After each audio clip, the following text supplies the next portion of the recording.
ભાજપ અને કોંગ્રેસ અત્યારથી મિલીભગતથી બધું ચાલતું હતું। બંનેના કોંગ્રેસના નેતાઓ અને ભાજપના નેતાઓના બેફામપણે ધંધાઓ ચાલે છે। ગુજરાતમાં અત્યાચાર થઈ રહ્યા છે, બળાત્કાર થઈ રહ્યા છે, હત્યાઓ થઈ રહી છે બેફામપણે। તમે જુઓ ભાજપના નેતાઓ ગમે તેટલા ગુનાઓ કરે અને માફ। આ અત્યાચારોની સામે આજે અનશનનો ઉપયોગ કર્યો છે। ભાજપ નક્કી કરે છે કમલમથી કે કયા ટીવી ચેનલમાં કયો પ્રવક્તા બેસશે, કઈ પાર્ટીનો પ્રવક્તા બેસશે। કોંગ્રેસના નેતાઓ અને કાર્યકર્તાઓને મારી વિનંતી છે કે એના ઉપર ભરોસો કરવા જેવું નથી। તમે જોયું હશે કે 4 વિધાનસભામાં અમે ઉભા ન રાખ્યા, કારણ કે આપણે ભાજપને હરાવવાની નેમ હતી। ત્યારે વિસાવદરમાં કોંગ્રેસે તરત જ જાહેર કરવાની જાહેરાત કરી છે। આજે મિત્રો, ગુજરાતની સુખ, સમૃદ્ધિ અને સુરક્ષા માટે ઈશ્વરને પ્રાર્થના કરવા માટે ગાંધી ચિંધ્યા માર્ગે આજે મારા ગુજરાતમાં લગભગ 550 થી વધુ જગ્યાઓ ઉપર ગુજરાતના દરેક આમ આદમી પાર્ટીના હોદ્દેદારો, કાર્યકર્તાઓ પોતપોતાના ઘરે, તાલુકા સ્થળે, જિલ્લા સ્થળે, શહેર સ્થળે, કાર્યાલયોએ અથવા તો ગાર્ડનોમાં જ્યાં પણ એને યોગ્ય લાગે ત્યાં ગુજરાતની સુખ, સમૃદ્ધિ અને સુખાકારી માટે, સુરક્ષા માટે અનશનનો કાર્યક્રમ આજે કર્યું છે। આજે હું પણ આમ આદમી પાર્ટીના પ્રદેશ અધ્યક્ષ તરીકે મારા ઘર પર આજે 1 દિવસીય પ્રતિક ઉપવાસ ઉપર છું। પ્રતિક ઉપવાસ કરીશ। સાંજે આ ઉપવાસનું અમે અમદાવાદમાં બાપુનગરમાં એક જન સંકલ્પ સભા છે, એમાં અમે પારણા કરીશું। સૌ અમદાવાદ અને આસપાસ, ગાંધીનગર અને ખેડા સહિતના અમારા હોદ્દેદારો। હું આમ આદમીને પણ વિનંતી કરું છું, ગુજરાતની જનતાને વિનંતી કરું છું, ખૂબ અત્યાચાર થયો છે। તમે જુઓ, બહેનો સુરક્ષિત નથી, આજે ખેડૂતો પાયમાલ થઈ ગયા છે, બેરોજગાર યુવાનો પર લાઠીઓ વરસાવે છે ભાજપ સરકાર, ત્રાહિમામ અત્યાચાર થઈ રહ્યો છે, ગૌચરો દબાવી દીધી છે, ગાય માતા સુખી નથી, ચારે બાજુ મંદિરોને નોટિસો પાઠવાય છે, બહેનો દીકરીઓને અડધી રાત્રે સરઘસો કાઢવામાં આવે છે, બહેનો દીકરીઓ પર હત્યા, અત્યાચાર અને એ આખું ષડયંત્રો ચાલે છે અને ભાજપના મોટા મોટા નેતાઓ ઉપર કોઈ કાર્યવાહી થતી નથી। તમે જુઓ, અહીંયા બેફામપણે અત્યાચાર થાય, હથિયારો બંધ, એ લોકો બેફામપણે ઉપયોગ કરે છે, ગેરકાયદેસર હથિયારોના વેપલાઓ કરે છે, તમામ પ્રકારના ટેક્સથી। આજે તમે વિચાર કરો, ફરીથી માલધારીઓને મળતું નથી ને, અમૂલમાં ફરીથી 2 રૂપિયાનો દૂધનો ભાવ વધારો થઈ ગયો, મોંઘવારીએ માજા મૂકી છે। સામાન્ય જનતાએ આજે બહુ મુશ્કેલ છે, જિંદગી જીવી નથી શકતા। સામાન્ય જનતા છે એ અત્યારે મોંઘવારીમાં પીડિત છે। ત્યારે મારી સૌને વિનંતી છે, ગુજરાતની જનતાને, કે આ અત્યાચારોની સામે આજે અનશનનો ઉપયોગ આપણે આમ આદમી પાર્ટીના કાર્યકર્તાઓએ ઉપયોગ કર્યો છે। મારી જનતાને વિનંતી છે, તમે પણ 1 દિવસીય પ્રતિક ઉપવાસ રાખો। ગુજરાતમાં અત્યાચાર થઈ રહ્યા છે, બળાત્કાર થઈ રહ્યા છે, હત્યાઓ થઈ રહી છે બેફામપણે। તમે જુઓ, ભાજપના નેતાઓ ગમે તેટલા ગુનાઓ કરે અને માફ, એમ છોડી દેવામાં આવે, પોલીસ પણ પકડે, નિર્દોષો ઉપર લાઠીઓ વરસાવે છે, બેરોજગાર યુવાનો છે, અત્યારે એ પોતે રોજગારી મેળવવા જાય તો લાઠીઓ થાય છે। તો આ બધી બાબતોને લઈને આજે 1 દિવસીય પ્રતિક ઉપવાસ ઉપર આમ આદમીના હજારો કાર્યકર્તાઓ બેઠા છે ગુજરાતમાં। હું સૌને અભિનંદન આપું છું કે ગુજરાતના નાગરિકો માટે, ગુજરાતની જનતા માટે એક અનશનનો પ્રતિક ઉપવાસનો હથકંડો આપણે અપનાવ્યો છે। કારણ કે તમે જુઓ કે અત્યારે આપણી પાસે ગાંધીજી ત્યાં માર્ગ સિવાય કોઈ રસ્તો નથી। કોઈ પણ વ્યક્તિ રસ્તા ઉપર ઉતરે તો ખોટા કેસોમાં ફસાવી દેવામાં આવે છે। નાગરિકો અત્યારે ડરી રહ્યા છે। ગુજરાતના તમામ નાગરિકો ભાજપના નેતાઓ, ભાજપના ગુંડાઓ, ભાજપના લુખાઓ અને ભાજપની ઈડી સીબીઆઈથી ડરી રહ્યા છે। વેપારીઓ બિચારા વેપાર નથી કરી શકતા, ચૂપચાપ મૂંગા મોઢે સહન કરતા જાય છે અત્યાચારો। એટલા બધા ટેક્સ નાખે છે વેપારીઓ ઉપર, જાતના ટેક્સ નાખવામાં આવે। વેપારીઓ બોલે તો એમની ઉપર રેડો કરવામાં આવે, ઉદ્યોગપતિઓ બોલે તો એના ઉપર રેડો કરવામાં આવે। જે ઈમાનદારીથી ઉદ્યોગપતિ છે એમણે પણ ગુજરાતમાં જીવવું મુશ્કેલ થઈ પડ્યું છે। ગુજરાત છોડીને વિદેશોમાં ભાગવા માંડ્યા છે નાગરિકો। મેક્સિકોના રસ્તે મોતના જોખમ લઈ અને ગેરકાયદેસર પણ અમેરિકાઓમાં ભાગવા માંડ્યા છે ગુજરાતના નાગરિકો, કારણ કે અહીં કોઈ રહેવા નથી માંગતું। અત્યારે ખૂબ લુખાગીરી થાય છે, ખૂબ અત્યાચાર થાય છે. ભાજપનો નેતા પિસ્તોલ લઈને ગમે ત્યારે ગમે તેને ડરાવી દે છે, ગમે ત્યારે ધમકાવી દે છે, ગમે ત્યારે મારી નાખે છે, માણસોને હત્યાઓ કરી નાખે છે. દીકરીઓએ એની કોલેજોમાં, હોસ્પિટલોમાં કે એની શિક્ષણ સંસ્થાઓમાં તો ત્યાં બળાત્કારો કરે છે. અને એ જ દીકરી જયારે એને ઉપરી અધિકારીને કહેવા જાય, રાવ ખાવા જાય, તો એ જ ભાજપનો નેતા ફરી પોતે પણ બળાત્કાર કરે. પછી એનાથી ઉપરી અધિકારી ઉપર અથવા ટ્રસ્ટી પાસે જાય બેન દીકરી, તો એને પણ બળાત્કાર કરી અને શોષણ કરવામાં આવે છે. ને પછી જયારે બધું મીડિયાથી બહાર આવે ત્યારે તમે વિચાર કરો કે એ મીડિયામાં પણ દબાવી દેવામાં આવે અને કાર્યવાહી કોઈ થાય નહીં. બીજું મારે મીડિયાને કરવું છે. આજે ફેસબુક લાઈવ અમારા તમામ કાર્યકર્તાઓ કરી રહ્યા છે. હવે મિત્રો અમે રોજ તમને ફેસબુક લાઈવ ઉપર મળીશું, યુટ્યુબ ઉપર મળીશું, કારણ કે મેઇન સ્ટ્રીમ મીડિયાને પણ ભાજપ ખૂબ ડરાવે છે, ખૂબ ધમકાવે છે. અત્યારે મેં સાંભળ્યું છે ભાજપ કોંગ્રેસ એક બની ગયા છે. એમણે નક્કી કર્યું છે કે આમ આદમી પાર્ટીના કોઈ પ્રવક્તાને પણ બેસાડવાના નહીં. ભાજપ નક્કી કરે છે કમલમથી કે કયા ટીવી ચેનલમાં કયો પ્રવક્તા બેસશે, કઈ પાર્ટીનો પ્રવક્તા બેસશે. બંનેની સાંઠગાંઠ છે, ખુલ્લી પડી ગઈ છે. મારે એક વિનંતી છે, ગુજરાતની જનતા ન્યાય કરે, ગુજરાતની જનતા ન્યાય અપાવે. આજે કોંગ્રેસ છે, કોંગ્રેસના મારે ના કહેવું જોઈએ પણ સૌરાષ્ટ્ર આખામાં કોંગ્રેસનો એક જ ધારાસભ્ય છે, જ્યારે આમ આદમી પાર્ટીના 4 ધારાસભ્યો છે. ખાલી 6 મહિનામાં 2022માં આમ આદમી પાર્ટી એટલો ડંકો વગાડ્યો એટલે કોંગ્રેસ ધ્રુજી ગઈ. ભાજપ અને કોંગ્રેસ અત્યારથી મિલીભગતથી બધું ચાલતું હતું. બંનેના કોંગ્રેસના નેતાઓ ભાજપના નેતાઓના બેફામ પડે ધંધાઓ ચાલે છે, તો મેં સાંભળ્યું છે. તપાસ કરવામાં આવ્યો હતો અને એટલે જ કોંગ્રેસના નેતાઓ રાહુલ ગાંધીજીએ કીધું કે ભાજપની બી ટીમ થી હજારો કરોડોના ધંધાઓ એના ચાલે છે. ઘણા લોકો તમે જોયું છે ધંધાદારીઓ પછી જેમ જેમ દબાતા ગયા પછી ભાજપમાં જોડાતા ગયા. તો મારે આપને કેવું છે મિત્રો કે મેઇન સ્ટ્રીમ મીડિયા કરતા આમ આદમી પાર્ટીના ફેસબુક પેજ ઉપર જોડાઓ, ફોલો કરો. આમ આદમી પાર્ટીના એક એક કાર્યકર્તાને આપ સૌ મિત્રોને મારી વિનંતી છે કે તમે ઘરે ઘરે સુધી પહોંચાડો. ગુજરાતની જનતાને વિનંતી, તમે પણ ઉપવાસ ઉપર બેસો. ઈશુદાનભાઈની વાત સાથે સહમત હો કે ગુજરાતમાં બેફામ પણ અત્યાચાર થઈ. અત્યારે ખુશ કોણ છે? તો ભાજપના મોટા નેતાઓ, ભાજપના જે કોન્ટ્રાક્ટરો, જે ભ્રષ્ટાચારીઓ છે એ. ભાજપના રાજમાં તમે જુઓ અમદાવાદ, વડોદરા, સુરત, રાજકોટ જેવા 8 મહાનગરપાલિકામાં 200 કરોડ ચૂંટણી ફંડ આપી અને હજારો કરોડનો ભ્રષ્ટાચાર કરનાર એ કોન્ટ્રાક્ટર અધિકારીઓ અને ભાજપના નેતાઓની મિલીભગત વાળા એ ખુશ છે. એ લોકોને તો ત્યારે આમ આદમીનું નામ લેતા ફટકો પડે છે. અને એમ જે કદાચ સરકાર જૂટવાઈ જશે તો મેં જે 200 વીઘા ગૌચરની જમીન દબાવી છે એ ખુલ્લી કરાવશે.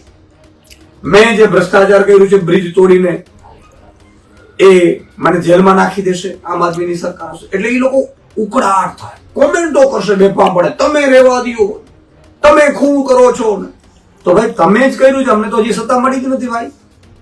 વાત કરશે દિલ્હી પંજાબની, બીજા રાજ્યોની વાત કરશે. એમ કહેતા હતા કે બાંગ્લાદેશીઓ દિલ્હીમાં આવે છે. બાંગ્લાદેશીઓ દિલ્હીમાં તો કેન્દ્ર સરકાર લાવી હતી. ચાલો દિલ્હીમાં તમે ભૂલી જાઓ, ગુજરાતમાં બાંગ્લાદેશીઓ કોણ લાવ્યું? કોણ લાવ્યું ગુજરાતમાં બાંગ્લાદેશીઓ? જે સેંકડો બાંગ્લાદેશીઓ પકડાઈ રહ્યા છે ગુજરાતમાં. હવે 30 વર્ષની સરકારમાં તમને બાંગ્લાદેશીઓ યાદ આવ્યા અને હજી તો એક જ ઠેકાણે ચંડો તળાવે તમે મિની બાંગ્લાદેશને હટાવવાની કોશિશ કરી છે. બીજા આખા ગુજરાતમાં બાંગ્લાદેશીઓ બેફામ પડી રહ્યા છે. કોણ લાવે છે? તો ભાજપના જે મિત્રો કોમેન્ટ કરે છે એ મિત્રો કાં તો ભ્રમિત છે અને કાં તો ભાજપના જે ભ્રષ્ટાચાર છે એમાં ભાગીદાર છે, લાભાર્થી છે. કોઈના 5 ટ્રેક્ટરો ચાલતા હશે, 5 ટ્રકો ચાલતા હશે, કોઈને કચરાનું ટેન્ડર હશે, કોઈને રોડનું ટેન્ડર હશે, કોઈને એપીએમસી હશે, કોઈ ડિરેક્ટર હશે. આ બધા લોકોને ભાજપને બચાવવી ખૂબ જરૂરી છે. કોઈને શિક્ષણ સંસ્થાઓ હશે લાખ લાખ રૂપિયા પીવાડી, કોઈને હોસ્પિટલો હશે. એ શું કામ? એને એના ભ્રષ્ટાચાર બંધ થઈ જાય એ બીક છે. તો મિત્રો 2027માં હવે આમ આદમી પાર્ટીની સરકાર લાવી છે. એ પહેલા મારે સૌ મિત્રોને વિનંતી છે, આજે ઉપવાસમાં અમે જોડાયા છીએ. આપ સૌ પણ તમારા ઘરે ઉપવાસ કરો, ફેસબુક લાઈવ કરો, વધારે વધારે સોશિયલ મીડિયાનો આપણે ઉપયોગ. હવે જ્યાં મેઇન સ્ટ્રીમ મીડિયા તમે જો હિન્દી ચેનલો જુઓ, તમે ગુજરાતી ચેનલો જુઓ. મારે ગુજરાતી ચેનલોને પણ વિનંતી કરી છે કે હું ગુજરાતી ચેનલમાં રહ્યો છું, મને ખબર છે. જ્યારે હું હતો એડિટર ઇન ચીફ, કોઈની શાળાબારી રાખતા નહોતા. સરકારની સામે હોય કે સરકાર સારું કર્યું તો વખાણ કરવાના, પણ ના કર્યું તો સરકારની સામે પણ અવાજ ઉઠાવવાનો. તમામ વિપક્ષોને એટલું ને એટલું મહત્વ આપવું જોઈએ. તમે જુઓ ઈશુદાન ગઢવીને કયા હમણાં પ્રેસ કોન્ફરન્સ કરી 3 દિવસ પહેલા, કઈ ચેનલમાં પ્રેસ કોન્ફરન્સ ચાલી ભાઈ? શું કામ નથી ચાલતી પ્રેસ કોન્ફરન્સ? કોણ ના પાડે છે ભાઈ પ્રેસ કોન્ફરન્સની?